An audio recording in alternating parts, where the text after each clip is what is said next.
വിശുദ്ധ യോഹന്നാൻ അറിയിച്ച നമ്മുടെ കർത്താവ് ഈശോ മിശിഹായുടെ പരിശുദ്ധ സുവിശേഷം. യോഹന്നാനേക്കാൾ അധികം ആളുകളെ താൻ ശിഷ്യപ്പെടുത്തുകയും മാമോദീസ നൽകുകയും ചെയ്യുന്നുവെന്ന് ഫരിസേയർ കേട്ടതായി കർത്താവ് പറഞ്ഞു. വാസ്തവത്തിൽ ശിഷ്യന്മാരല്ലാതെ ഈശോ നേരിട്ട് ആർക്കും മാമോദീസ നൽകിയിട്ടില്ല. ഈശോ യൂദയ വിട്ട് വീണ്ടും ഗലീലയിലേക്ക് പുറപ്പെട്ടു. അവൻ സമരിയായിലൂടെ കടന്നു പോകേണ്ടിയിരുന്നു. സമരിയായിലെ സിക്കാർ എന്ന പട്ടണത്തിൽ അവൻ എത്തി. യാക്കോബ് തന്റെ മകൻ യോസേഫിന് നൽകിയ വയലിനടുത്താണ് ഈ പട്ടണം. യാക്കോബിന്റെ കിണർ അവിടെയാണ്. യാത്ര ചെയ്ത് ക്ഷീണിച്ച ഈശോ ആ കിണറിന്റെ കരയിൽ ഇരുന്നു. അപ്പോൾ ഏകദേശം 6 മണിക്കൂറായിരുന്നു. ആ സമയം ഒരു സമരിയാക്കാരി അവിടെ വെള്ളം കോരാൻ വന്നു. ഈശോ അവളോട് എനിക്ക് കുടിക്കാൻ തരിക എന്ന് പറഞ്ഞു. അവന്റെ ശിഷ്യന്മാരാകട്ടെ ഭക്ഷണ സാധനങ്ങൾ വാങ്ങാൻ പട്ടണത്തിലേക്ക് പോയിരുന്നു. ആ സമരിയാക്കാരി ഈശോയോട് ചോദിച്ചു, നീ ഒരു യഹൂദനായിരിക്കെ സമരിയാക്കാരിയായി എന്നോട് കുടിക്കാൻ ചോദിക്കുന്നത് എന്ത്? യഹൂദന്മാരും സമരിയാക്കാരും തമ്മിൽ സമ്പർക്കമൊന്നുമില്ലല്ലോ. ഈശോ അവളോട് പറഞ്ഞു, ദൈവത്തിന്റെ ദാനം എന്തെന്നും എനിക്ക് കുടിക്കാൻ തരിക എന്ന് നിന്നോട് ആവശ്യപ്പെടുന്നത് ആരെന്നും അറിഞ്ഞിരുന്നെങ്കിൽ നീ അവനോട് ചോദിക്കുകയും അവൻ നിനക്ക് ജീവജലം തരികയും ചെയ്യുമായിരുന്നു. അവൾ പറഞ്ഞു, പ്രഭോ, വെള്ളം കോരാൻ നിനക്ക് പാത്രമില്ല, കിണറോ ആഴമുള്ളതും. പിന്നെ ഈ ജീവജലം നിനക്ക് എവിടെ നിന്ന് കിട്ടും? ഈ കിണർ ഞങ്ങൾക്ക് തന്ന ഞങ്ങളുടെ പിതാവായ യാക്കോബിനേക്കാൾ വലിയവനാണോ നീ? അവനും അവന്റെ മക്കളും കന്നുകാലികളും ഈ കിണറ്റിൽ നിന്നാണ് കുടിച്ചിരുന്നത്. ഈശോ അവളോട് മറുപടി പറഞ്ഞു, ഈ വെള്ളം കുടിക്കുന്ന ആർക്കും വീണ്ടും ദാഹിക്കും. എന്നാൽ ഞാൻ നൽകുന്ന വെള്ളം കുടിക്കുന്നവന് ഒരിക്കലും ദാഹിക്കുകയില്ല. മറിച്ച് ഞാൻ നൽകുന്ന ജലം അവനിൽ നിത്യജീവനിലേക്ക് നിർഗളിക്കുന്ന അരുവിയായിരിക്കും. അവൾ അവനോട് പറഞ്ഞു, പ്രഭു, ആ ജലം എനിക്ക് തരിക, മേലിൽ എനിക്ക് ദാഹിക്കുകയില്ലല്ലോ, വെള്ളം കോരാൻ ഞാനിവിടെ വരികയും വേണ്ട. ഈശോ പറഞ്ഞു, നീ ചെന്ന് നിന്റെ ഭർത്താവിനെ വിളിച്ചുകൊണ്ട് വരിക. എനിക്ക് ഭർത്താവില്ല എന്ന് ആ സ്ത്രീ മറുപടി പറഞ്ഞു. ഈശോ അവളോട് പറഞ്ഞു, എനിക്ക് ഭർത്താവില്ല എന്ന് നീ പറഞ്ഞത് ശരിയാണ്. നിനക്ക് 5 ഭർത്താക്കന്മാരുണ്ടായിരുന്നു, ഇപ്പോഴുള്ളവൻ നിന്റെ ഭർത്താവല്ല, നീ പറഞ്ഞത് സത്യമാണ്. അവൾ പറഞ്ഞു, പ്രഭു, അങ്ങൊരു പ്രവാചകനാണെന്ന് ഞാൻ മനസ്സിലാക്കുന്നു. ഞങ്ങളുടെ പിതാക്കന്മാർ ഈ മലയിൽ ആരാധന നടത്തി, എന്നാൽ ആരാധന നടത്തേണ്ട സ്ഥലം ജെറുസലേമിലാണെന്ന് നിങ്ങൾ പറയുന്നു. ഈശോ പറഞ്ഞു, സ്ത്രീയെ, എന്നെ വിശ്വസിക്കുക, ഈ മലയിലോ ജെറുസലേമിലോ നിങ്ങൾ പിതാവിനെ ആരാധിക്കാത്ത മണിക്കൂർ വരുന്നു. നിങ്ങൾ അറിയാത്തതിനെ ആരാധിക്കുന്നു, ഞങ്ങൾ അറിയുന്നതിനെ ആരാധിക്കുന്നു. എന്തെന്നാൽ രക്ഷ യഹൂദരിൽ നിന്നാകുന്നു. എന്നാൽ യഥാർത്ഥ ആരാധകർ ആത്മാവിലും സത്യത്തിലും പിതാവിനെ ആരാധിക്കുന്ന മണിക്കൂർ വരുന്നു. അല്ല, അത് ഇപ്പോൾ തന്നെയാണ്. വാസ്തവത്തിൽ അങ്ങനെയുള്ള ആരാധകരെയാണ് പിതാവ് അന്വേഷിക്കുന്നത്. ദൈവം ആത്മാവാണ്. അവിടുത്തെ ആരാധിക്കുന്നവർ ആത്മാവിലും സത്യത്തിലുമാണ് ആരാധിക്കേണ്ടത്. ആ സ്ത്രീ പറഞ്ഞു, മിശിഹാൻ അഭിഷേകൻ വരുമെന്ന് എനിക്കറിയാം. അവൻ വരുമ്പോൾ എല്ലാ കാര്യങ്ങളും ഞങ്ങളെ അറിയിക്കും. ഈശോ അവളോട് പറഞ്ഞു, നിന്നോട് സംസാരിക്കുന്ന ഞാൻ തന്നെയാണ് അവൻ.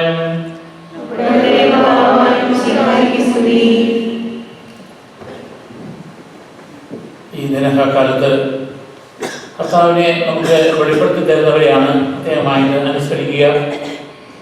ഈശോയുടെ മാമോദിസ വേളയിൽ പരിശുദ്ധാത്മാവ് പ്രാവിന്റെ രൂപത്തിൽ വരുന്നു. പിതാവായ ദൈവത്തിന്റെ ശബ്ദം വനമേഖലയിൽ നിലനിൽക്കുന്നു. അങ്ങനെ പുത്രനെ പരിശുദ്ധാത്മാവും പിതാവും വെളിപ്പെടുത്തി തരുന്നു. സ്നാപക യോഹന്നാൻ വെളിപ്പെടുത്തുന്നു.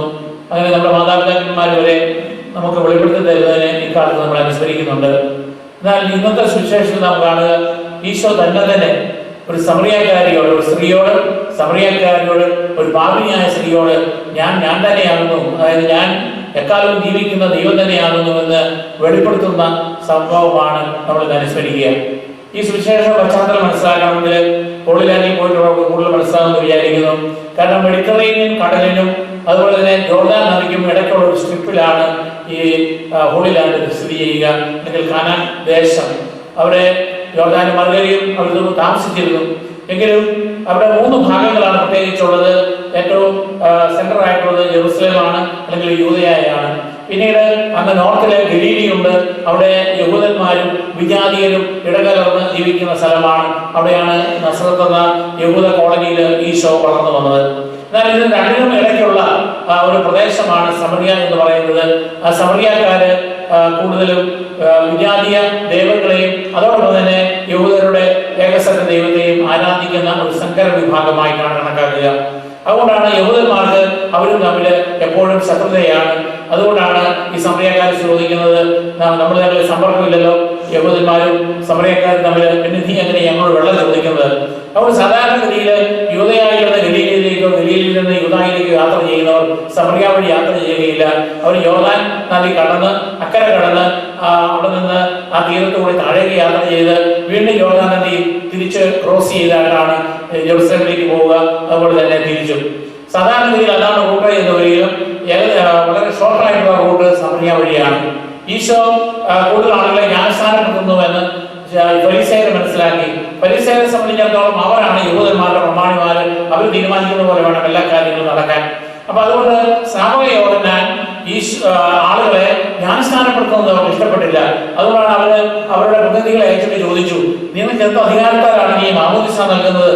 അതിന് നീ മിശിഹായാണോ? കാരണം മിശിഹ വരുമ്പോൾ ജ്ഞാനസ്ഥാനം നൽകുമെന്ന് പറഞ്ഞിട്ടുണ്ട്. അല്ലെങ്കിൽ അവനെ ഒരുക്കാനായിട്ട് വരുന്ന ഏലിയായാണോ? കാരണം ഏലിയ വരും, അത് സ്നാപകം തന്നെയാണ്. ആ ഏലിയ വീണ്ടും വരുമ്പോൾ സ്നാനം കൊടുക്കും, നീ അതാണോ? അതല്ലെങ്കിൽ നീ ഒരു പ്രവാചകനാണോ? 400 കൊല്ലമായിട്ട് ഇസ്രായേൽക്കാർക്ക് പ്രവാചകന്മാരില്ല, ഉള്ളത് വ്യാജ പ്രവാചകന്മാരാണ്. അതേ സമയത്ത് ഈശോ ധാരാളം ശിഷ്യന്മാരുണ്ടായത് കൂടാതെ അതിനേക്കാൾ കൂടുതൽ ശിഷ്യന്മാര് ഈശോയ്ക്ക് ഉണ്ടാവുകയും ഈശോ തന്നെ അപ്പസ്തലന്മാർ വഴിയായിട്ട് അല്ലെങ്കിൽ ശിഷ്യന്മാർ വഴിയായിട്ട് ധാരാളം ആളുകളെ മനസ്സാന്തരപ്പെടുത്തുകയും ചെയ്തപ്പോൾ ഈശോയുടെ ശത്രുത ഫരീസയർക്ക് വർദ്ധിക്കുകയാണ്. അത് മനസ്സിലാക്കി തന്നെ സമീപനീയമായിട്ടില്ല. അതുകൊണ്ട് ഈശോ അവിടെ വിട്ട് ഷോർട്ട് വഴി എടുത്ത് സമറിയ വഴി ഗലീലയിലേക്ക് പോവുകയാണ്. ഗലീലയിൽ ഈശോയ്ക്ക് ശത്രുതയില്ല, കാരണം അവിടെ യഹൂദന്മാരും വിജാതരും വളരെ ടോളറന്റ് ആയിട്ട് പോകുന്ന ഒരു സ്ഥലമാണ്. അതുകൊണ്ടാണ് കഫർനഹൂമിൽ പോയി വചനം പ്രഘോഷിക്കുന്നത്. അങ്ങനെ പോകുന്ന വഴിക്കാണ് യാക്കോബിന്റെ കിണർ സ്ഥിതി ചെയ്യുന്ന ശെഖമില് അവിടെ ചെല്ലുക. അവിടെ ചെല്ലുമ്പോൾ നട്ടുച്ച നേരമായി. 6 മണി എന്ന് പറഞ്ഞാൽ യഹൂദന്മാരുടെ കലണ്ടർ അനുസരിച്ച് 6 മണി, രാവിലെ 6 മണി മുതൽ അവര് ഒരു കണക്ക് കൂട്ടുന്നതാണ്. അങ്ങനെ നമ്മുടെ 12 മണിക്ക് പകരം അവിടെ 6 മണി എന്ന് പറയുമ്പോൾ നട്ടുച്ച നേരത്ത് അവിടെ ചെന്നു. അപ്പൊ ഈശോയ്ക്ക് ശിഷ്യന്മാർക്ക് വിശക്കാൻ തുടങ്ങി. ശിഷ്യന്മാരെല്ലാവരും ഭക്ഷണം മേടിക്കാനായിട്ട് പോയ സമയത്ത് ആണ് ഈ സമറിയക്കാരി സ്ത്രീ വരുന്നത്. ഇവിടെ വിചിത്രമായ ഒരു പ്രത്യേകത എന്ന് പറയുന്നത്, ഈ സ്ത്രീ വരുന്നത് നട്ടുച്ച നേരത്താണ്. സാധാരണ നമ്മുടെയൊക്കെ പഴയ കാലത്ത് പൈപ്പൊന്നും ഇല്ലാതിരുന്ന കാലത്ത് സ്ത്രീകൾ വെള്ളം കോരാൻ പോകും. സാധാരണ പോകുന്നത് വൈകുന്നേരങ്ങളില്ല, ഒരു ദിവസത്തേക്ക് വേണ്ട വെള്ളം മുഴുവൻ സംഭരിക്കും. ഇനി അത് വെള്ളം കുറവാണെങ്കിൽ രാവിലെ പോകും. നട്ടുച്ച നേരത്ത് അത് വെള്ളം കോരാൻ പോവുകയില്ല. ഇവിടെ നട്ടുച്ച നേരത്ത് വരുന്നു. രണ്ടാമത് ഇവിടെ ഒറ്റയ്ക്കാണ് വരിക. സാധാരണ രീതിയിൽ വെള്ളം കോരാൻ സ്ത്രീകൾ പോകുമ്പോൾ ചില ദൂരം യാത്ര ഉണ്ടെങ്കിൽ സ്ത്രീകളുടെ സംഘമായിട്ടാണ് പോവുക, അവരുടെ സുരക്ഷിതത്വത്തിന് വേണ്ടി. എന്നാൽ ഇവിടെ ഒറ്റയ്ക്കാണ് വരിക. അതിന്റെ അർത്ഥം ഇതാണ്, അവളെ സംബന്ധിച്ച് ബാക്കി സ്ത്രീകളെല്ലാം അവളെ വെറുക്കുന്നു. അവിടെ അവൾ ഒറ്റയ്ക്കേ പോകത്തുള്ളൂ. അതുകൊണ്ട് മറ്റു സ്ത്രീകളൊന്നും ഇല്ലാതെ അവിടെ ഒറ്റയ്ക്ക് നട്ടുച്ച നേരത്ത് വെള്ളം കോരാൻ വരികയാണ്. അതുകൊണ്ട് വിജനമായ ഒരു സ്ഥലമാണ്. അവിടെയാണ് ഈശോയും ഇവിടെ തമ്മിൽ ഉള്ള സംഭാഷണം നടക്കുക. ഈശോ അവരോട് വെള്ളം ചോദിക്കുന്നത് ഒരു ഡയലോഗിന് വേണ്ടിയുള്ള ഓപ്പർച്യൂണിറ്റി ഒരുക്കുകയാണ്. കാരണം തന്നെ തന്നെ വെളിപ്പെടുത്തുന്നതിന് വേണ്ടി മുമ്പ് നിക്കോദേമോസുമായിട്ട് സംസാരിച്ചതുപോലെ ഇവളുമായിട്ട് ഒരു ഡിബേറ്റ് പോലെ നടക്കുകയാണ്. അവിടെ എനിക്ക് വെള്ളം തരാൻ പറയുന്നു.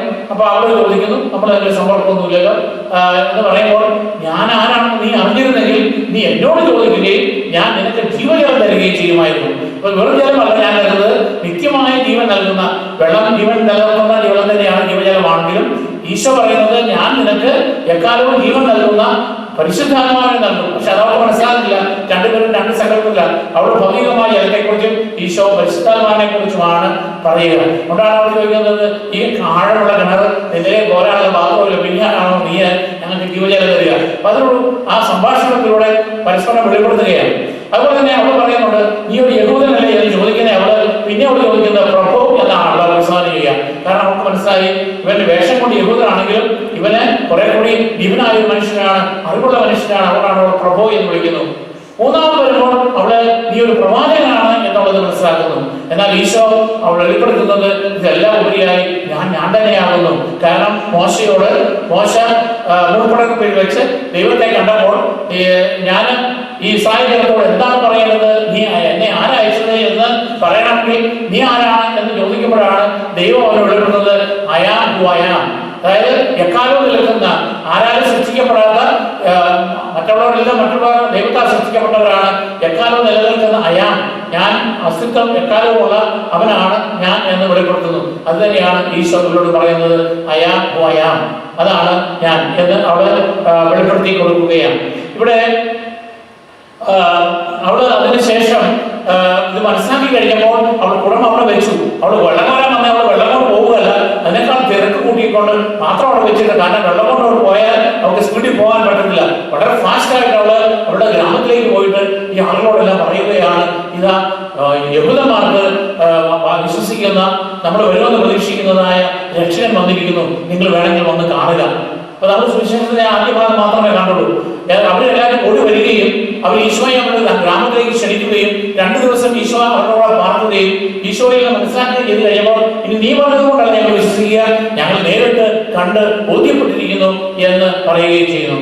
ഇവിടെ ഒരു സംശയം വരിക, ഈശോ പറയുന്നുണ്ട് നീ നിന്റെ ഭർത്താവിനെ കൂട്ടിക്കൊണ്ട് വരിക. അത് അവൾക്കൊരു ചലഞ്ച് കൊടുക്കുകയാണ്. കാരണം അവൾക്ക് ഭർത്താവില്ല, എന്നാൽ അവള് ലിവിംഗ് ടൂറാണ്, വേറൊരു പുരുഷനുമായിട്ട് വെച്ചുകൊണ്ടിരിക്കുകയാണ്. അപ്പൊ അവൾക്ക് 1 അല്ല 5 പേരുണ്ടായിരുന്നു. അപ്പൊ അതിന് വേറൊരു വ്യാഖ്യാനം പറയുന്നുണ്ട്. അതായത് ക്രിസ്തുവിന് മുൻപ് 732 ആണ്ടില് അവിടെ അസിറിയക്കാര് യഹൂദന്മാര് സായനം എഫ്രൈം മനാസെ ഗോത്രങ്ങൾ താമസിക്കുന്ന ഭാഗമാണ് സമറിയ. അവിടെ അവർ പാപം ചെയ്തു, പ്രവാചകന്മാർ പറഞ്ഞിട്ട് അവർ കേൾക്കാതെ വന്നപ്പോൾ അസിറിയൻ സാമ്രാജ്യത്തിൽ നിന്നുള്ള അറ്റാക്ക് ഉണ്ടാവുകയും അവരെ അവിടെ നിന്ന് ഡിപ്പോർട്ട് ചെയ്ത് ലോകത്തിന്റെ വിവിധ ഭാഗങ്ങളിലേക്ക് ചിതറിച്ചു കളഞ്ഞു. അതിന് പകരമായിട്ട് 5 സ്ഥലങ്ങളിൽ നിന്നുള്ള ബാബിലോൺ, കുത്താൻ, ആവ, ഹമാത്ത്, സഫാർവായി എന്ന് പറയുന്ന 5 നഗരങ്ങളിൽ നിന്നുള്ള ആളുകളെ കൊണ്ടുവന്ന് അവിടെ പാർപ്പിച്ചു. അപ്പൊ അവിടെ അങ്ങനെ പാർപ്പിച്ചു കഴിയുമ്പോൾ അവർ അവരുടെ ദൈവങ്ങളെ അവിടെ കൊണ്ടുവന്നു. അങ്ങനെ അവരുടെ ദൈവങ്ങളെ ആരാധിച്ചപ്പോൾ ദൈവത്തിന്റെ ശിക്ഷ ഉണ്ടാവുകയും സിംഹങ്ങളുടെ ആക്രമണം ഉണ്ടാവുകയും ചെയ്തു. കാരണം മരുഭൂമിയിലൊക്കെ സിംഹങ്ങൾ ഉണ്ടാവും. അപ്പൊ അങ്ങനെ സിംഹങ്ങൾ ആക്രമിച്ചപ്പോൾ അവർ അസറിയൻ ചക്രവർത്തിയോട് പറഞ്ഞു, ഞങ്ങൾ ആൾക്കാരെ വിഷമത്തിലാണെന്ന് പറഞ്ഞപ്പോൾ യഹൂദന്മാരുടെ ഒരു പുരോഹിതനെ അയച്ചിട്ട് ദേശത്തിന്റെ ദൈവത്തെ ആരാധിക്കാനായിട്ട് അവർക്ക് പരിശീലനം കൊടുത്തു. അങ്ങനെ അവർ ദൈവത്തെ, യഥാർത്ഥ സംഘം ദൈവത്തെ കൂടി ആരാധിക്കാൻ തുടങ്ങിയപ്പോൾ സിംഹങ്ങളുടെ ആക്രമണങ്ങളിൽ നിന്ന് അവര് രക്ഷ പ്രാപിച്ചു. അതുകൊണ്ട് എന്ത് ചെയ്തു, അവർ യഥാർത്ഥ ദൈവത്തെയും ആരാധിക്കും, അവര് അതോടൊപ്പം തന്നെ വിജാതീയ ദൈവങ്ങളെയും ആരാധിക്കും. ചിലര് അമ്പലത്തിലും പോകും, പള്ളിയിലും പോകുന്ന പോലെ. അപ്പൊ അങ്ങനെ വന്നതുകൊണ്ടാണ് യഹൂദന്മാര് ഈ സമറിയക്കാരെ വെറുക്കുവാൻ ഇടയായത്. അപ്പൊ അതുകൊണ്ട് ഈശോ പറയുകയാണ്, ഈ സമറിയ നഗരത്തെ കുറിച്ച് പറയുകയാണ്, നിങ്ങൾക്ക് 5 ഭർത്താക്കന്മാരുണ്ട്, നമ്മൾ 5 തരം ദേവന്മാരുണ്ട്. ഈ 5 ദേവന്മാരും നിങ്ങളുടെ ദേവനല്ല. നിങ്ങളുടെ യഥാർത്ഥ ദേവൻ എന്ന് പറയുന്നത് ഞങ്ങൾ വിശ്വസിക്കുന്ന യെരൂശലേമിൽ ആരാധിക്കപ്പെടുന്ന ഏക സത്യ ദൈവമാണ്. മറ്റൊന്ന്, അവിടെ ഇവിടെ സോളമൻ രാജാവിന്റെ മകനായിരുന്ന റഹോബോവാം, അദ്ദേഹം അന്യായമായ നികുതി ഏർപ്പെടുത്തിയ സമയത്താണ് ജെറോബോവാം എന്ന് പറയുന്ന പട്ടാളത്തലവൻ അവർക്കെതിരായി നോർത്തേൺ ഇസ്രായേൽക്കാരുമായിട്ട് യുദ്ധം ചെയ്യുകയും ആ യുദ്ധത്തിന്റെ ഫലമായിട്ട് ഇസ്രായേൽ 2ആയി വിഭജിച്ചു, നോർത്തേൺ ഇസ്രായേലും സദേൺ ഇസ്രായേലും. അപ്പം 10 ഗോത്രങ്ങൾ നോർത്തിലുള്ളവര്. അപ്പൊ അതുകൊണ്ട് യഹോവ ഒരു കാര്യം ചെയ്തു, യെരൂശലേമിലേക്ക് ആരും ആരാധിക്കാൻ പോകാതിരിക്കാൻ വേണ്ടി അദ്ദേഹം 2 അമ്പലങ്ങൾ നിർമ്മിച്ചു. ഒന്ന് ശെഖമിലും മറ്റൊന്ന് നോർത്തിലെ ഡാനിലും. അതാണ് കേസറിയ ഫിലിപ്പി പ്രദേശത്ത്.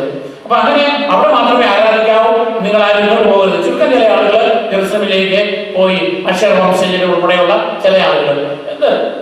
കൂടുതൽ പേരും ഈ വിഗ്രഹങ്ങളെ ആരാധിക്കുന്നു. അതുകൊണ്ട് ഈശോ പറയുക, നിങ്ങൾ ഈ മലയിൽ, ശെഖേം മലയിലോ അല്ല, യെരൂശലേമിലും അല്ല, ആത്മാവിലും സത്യത്തിലും ദൈവത്തെ ആരാധിക്കുന്ന സമയം വരുന്നു. എന്താണ് ഈ ആത്മാവും സത്യത്തിലും ആരാധിക്കുക? യെരൂശലേം ദേവാലയം നമുക്കറിയാം 40 കൊല്ലം കഴിഞ്ഞ് 70-ാം ആണ്ടില് നശിപ്പിക്കപ്പെട്ടു. കർത്താവ് പറഞ്ഞിട്ട് ഇന്നും പ്രായോഗികമാണ്. 2000 കൊല്ലം കഴിഞ്ഞിട്ടും യെരൂശലേം ദേവാലയത്തിൽ ആരാധന നടക്കുന്നില്ല. മറിച്ച് എന്താണ് സംഭവിക്കുക? ആത്മാവിലും സത്യത്തിലും. ആത്മാവ് എന്ന് പറയുന്നത് പരിശുദ്ധാത്മാവാണ്. സത്യം എന്ന് പറയുന്നത് ഈശോ പറഞ്ഞു, ഞാൻ വഴിയും സത്യവും ജീവനുമാകുന്നു. അതായത് സത്യം എന്ന് പറയുന്നത് പുത്രൻ തമ്പുരാനാണ്. അതുകൊണ്ട് പിതാവായ ദൈവത്തെ ആരാധിക്കുന്നത് ഇനി മുതൽ നിങ്ങൾ പരിശുദ്ധാത്മാവിലും പുത്രനായ ദൈവത്തിലും കൂടിയായിരിക്കും. അതാണ് നമ്മളിപ്പോൾ ആരാധിക്കുന്നത്. അവിടെ പുത്രനായ ദൈവത്തിന്റെയും പരിശുദ്ധാത്മാവിലൂടെയും പിതാവായ ദൈവത്തെ ആരാധിക്കുന്ന സമയം വരുന്നു എന്നും ഈശോ അവരോട് പ്രവചനാത്മകമായിട്ട് വെളിപ്പെടുത്തി കൊടുക്കുകയാണ്. അതുകൊണ്ട് നമ്മളെ സംബന്ധിച്ചിടത്തോളം ഈശോ ആർക്കാണ് തന്നെ വെളിപ്പെടുത്തുക? എളിയവരായ ആളുകളിലൂടെയാണ് പലപ്പോഴും ഈശോ വെളിപ്പെടുത്തുക. വലിയ ജ്ഞാനികൾ, വലിയ സമ്പന്നന്മാര് ഫരിസേയർക്കോ അന്നത്തെ പ്രമുഖന്മാർക്കോ കിട്ടാത്ത പ്രിവിലേജാണ് ആട്ടിടയന്മാർക്ക് കിട്ടി. അന്ന് വിജാതീയരായ പൗരസ്ത്യദേശത്തുള്ള വിജാതീയരായ രാജാക്കന്മാർക്ക് ലഭിച്ചു. അതുപോലെ തന്നെ ഇവിടെ ഒരു പാപിനിയായ ഒരു സ്ത്രീയെ, അവള് ഒന്നൊരു വനിതയാണ്. അക്കാലത്ത് പുരുഷന്മാരാരും അപരിചിതരായ സ്ത്രീകളോട് വർത്തമാനം പറയുക, അതാണ് അവളെ അതിശയപ്പെടുത്തിയത്. രണ്ടാമത് അവൾ പാപിനിയാണ്. അവള് 5 ഭർത്താക്കന്മാരല്ലാതെ വെച്ചുകൊണ്ടിരിക്കുന്ന അത്ര പരസ്യ പാപിനിയായ ഒരു സ്ത്രീയാണ്. അതുപോലെ തന്നെ അവര് യഹൂദന്മാരുടെ ശത്രുവായ സമറിയാക്കാരാണ്. എന്നിട്ട് പോലും അവളെ മാനസാന്തരത്തിലേക്ക് നയിക്കുകയും അവളിലൂടെ ഒരു സമറിയ നഗരത്തെ മുഴുവനും മാനസാന്തരത്തിലേക്ക് കൊണ്ടുവരികയും ചെയ്യുന്നു. അവിടെ നമ്മൾ എത്ര പാപികളാണെങ്കിലും, എത്ര വിനയാന്വിതരാണ്, എത്ര കുറവുകളുള്ളവരാണെങ്കിലും ദൈവം നമ്മളെ തേടി വരും. അതുകൊണ്ട് ആ ദൈവത്തോട് പ്രതികരിക്കുവാനും എളിവരെ പുച്ഛത്തോടെ കാണാതിരിക്കാനും അവരെ നന്മയിലേക്ക് നയിക്കുവാനും ഈശോയെ പോലെ നമുക്ക് സാധിക്കണം. അവരിലൂടെ നമ്മൾ എത്ര എളിവരാണെങ്കിലും അവ സമറിയക്കാരെ കുടം അവിടെ വെച്ചിട്ട് അവളുടെ ദൗത്യം ഒഴിവാക്കിയിട്ട് അവൾ ഓടിച്ചെന്ന് നഗരവാസികളെ കൂട്ടിക്കൊണ്ട് വന്നതുപോലെ ആവേശത്തോടുകൂടി മറ്റുള്ളവരോട് കർത്താവിന്റെ സ്നേഹം, കർത്താവിന്റെ രക്ഷ പങ്കുവയ്ക്കുവാനുള്ള ഉത്തരവാദിത്വം നമുക്കുണ്ടാകണം. ഈശോയെ പോലെ നമ്മൾ ദാഹിക്കുന്നത് ഭൗതികമായ എന്നതിനേക്കാൾ ഉപരിയായി ആത്മാവിലും സത്യത്തിലും നമുക്ക് കൃപ പ്രദാനം ചെയ്യുന്ന ആ പരിശുദ്ധാത്മാവിന് വേണ്ടിയാണ് നമ്മൾ ദാഹിക്കേണ്ടത്. അതുകൊണ്ട് ആ ജലത്താലും ആത്മാവിനാലും സ്ഥാനപ്പെട്ടവരാണ് നമ്മൾ. അതുകൊണ്ട് നമുക്ക് നമ്മുടെ ജ്ഞാനസ്നാനം ഇതിലൂടെ ലഭിച്ച കൃപയ്ക്ക് അനുസരിച്ച് ഫലം പുറപ്പെടുവിക്കാനായിട്ട് നമുക്ക് പരിശ്രമിക്കാം. നമുക്ക് സ്വയം വെളിപ്പെടുത്തി തന്ന ആ ദൈവത്തിന്റെ ആ കൃപ മനസ്സിലാക്കി അനുഗ്രഹത്തിനനുസരിച്ച് ജീവിക്കാനായിട്ട് പ്രാർത്ഥിക്കും.